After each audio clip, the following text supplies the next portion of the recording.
অস্ট্রেলিয়ার সাধারণ নির্বাচনে দ্বিতীয়বারের মতো লেবার পার্টির ভূমিধস জয়ে জনসাধারণের মনে দেখা গেছে মিশ্র প্রতিক্রিয়া।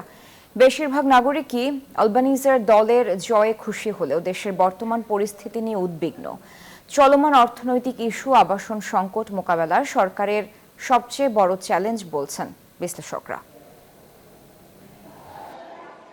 অস্ট্রেলিয়ার সাধারণ নির্বাচনে জয়ের মধ্য দিয়ে টানা দ্বিতীয়বারের মতো ক্ষমতা পেয়েছেন প্রধানমন্ত্রী অ্যান্থনি আলবানিজের দল লেবার পার্টি। প্রাথমিক ফলাফলে এরই মধ্যে সংখ্যাগরিষ্ঠতাও পেয়েছে দলটি।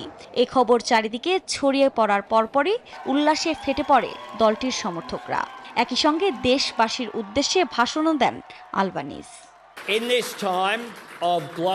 দ্বিতীয় মেয়াদেও আমরা একটি সুশৃঙ্খল সুসরকার হব, ঠিক যেমনটি আমরা আমাদের প্রথম মেয়াদে ছিলাম।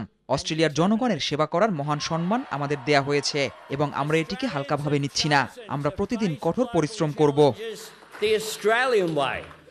যদিও বিরোধী দলীয় নেতা প্রধানমন্ত্রী পদপ্রার্থী পিটার ডাটনের নিজ আসন ডিকসন থেকে পরাজয়কে এবারের নির্বাচনের সবচেয়ে বড় অঘটন বলে মন্তব্য করেন অনেকে।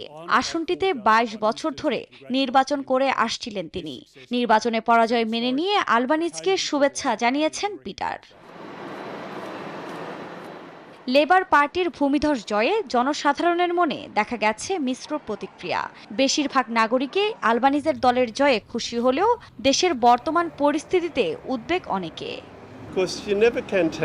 হ্যাঁ, এটা ছিল ভূমিধস।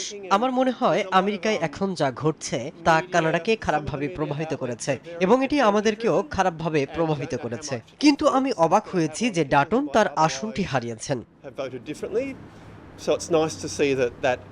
এদিকে নির্বাচনের চূড়ান্ত ফল পেতে বেশ কয়েকদিন সময় লাগবে বলে জানিয়েছেন সংশ্লিষ্টরা। তবে অর্থনৈতিক ইস্যু ও আবাসন সংকট মোকাবিলা এ সরকারের সবচেয়ে বড় চ্যালেঞ্জ বলছেন বিশ্লেষকরা।